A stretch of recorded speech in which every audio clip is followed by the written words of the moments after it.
Քաղաքացիական ակտիվիստ Արթուր Չախոյանին ծեծի ենթարկելու գործով մեկ անձ է ձերբակալվել։ Մի խումբ անձանց կողմից ֆիզիկական ներգործություն եւ կողոպուտ կատարելու դեպքի առթիվ նախաձեռնված քրեական վարույթի նախաքննության ընթացքում մեկ անձ ձերբակալվել է, հայտնել են քննչական կոմիտեի լրատվական ծառայությունից։ Հիշեցնենք, որ երեկ Երևանի ավագանում Այր Հայաստան խմբակցության անդամ Մեսրոպ Մանուկյանն ահազանգել էր, որ կազմակերպված խմբով հարձակվել են ակտիվիստ Արթուր Չախոյանի վրա, ծեծել նրան եւ գողացել հեռախոսը։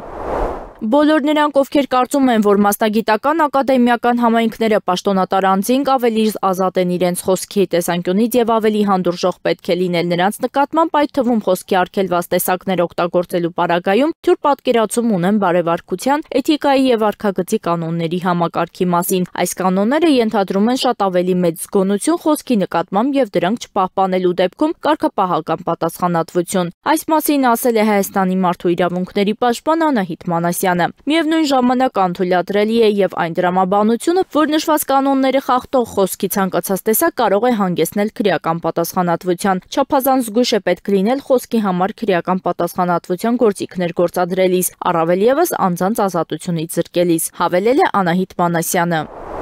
Հայաստան-Վրաստան սահմանի Բագրատաշեն, Բավրայի եւ Գոգավան անցակետերում երթևեկությունը վերականգնվել է։ Այս մասին հայտնել է ներքին գործերի նախարարության մամուլի խոսնակ Նարեկ Սարգսյանը։ Բագրատաշենում, Գոգավանում եւ Բավրայում երթևեկությունը վերականգնվել է, ասել է Սարգսյանը։ Ավելի վաղ հայտնի էր դարձել, որ բեռնատարների մի խումբ վարորդներ իրենց մեքենաներով փակել էին միջպետական ճանապարհը Բավրայի, Բագրատաշենի եւ Գոգավանի անցակետերի մոտ։ Արդեն մի քանի օր է բեռնատարների վարորդները բողոքում են Ռուսաստանի Դաշնությունում ընդունված նոր կարգավորման դեմ, ըստ որի Ռուսաստանի Դաշնության առանց վիզայի մուտք ունեցող երկրների քաղաքացիները մեկ տարվա ընթացքում Ռուսաստանի Դաշնությունում մնալու իրավունք ունեն 90 օր, նախկին 180 օրվա փոխարեն։ Վարորդները Հայաստանի իշխանություններից պահանջել են բանակցել ռուսական կողմի հետ եւ հասնել այդ կարգավորման չեղարկմանը։ Վարորդները նշում էին, որ դրանից ամենաշատը տուժել են բեռնափոխադրում եւ ուղևորափոխադրում իրականացնողները, քանի որ տարվա մեջ միայն 90 օր նրանք կարող են մնալ վերին լարձի անցակետում, այդտեղ առկա հերթերի եւ այլ խնդիրների պատճառով։ Հայաստանի էկոնոմիկայի նախարար Գևորգ Բաբոյանն ավելի վաղ կառավարության շենքի դիմաց ցույց անող վարորդներին ասել էր, որ կառավարությունն այդ հարցով ակտիվորեն զբաղվում է։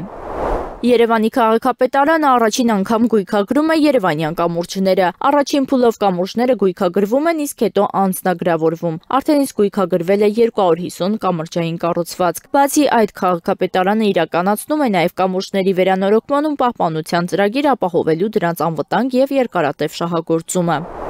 Այսօր ազգային ժողովում տեղի է ունեցել քաղաքացիական պայմանագիր խմբակցության նիստ։ Այս մասին տեղեկանում են կուսակցությունից։ Քննարկվել են հոկտեմբերի 21-ին մեկնարկող ազգային ժողովի քառօրյա նիստերի օրակարգային հարցերը։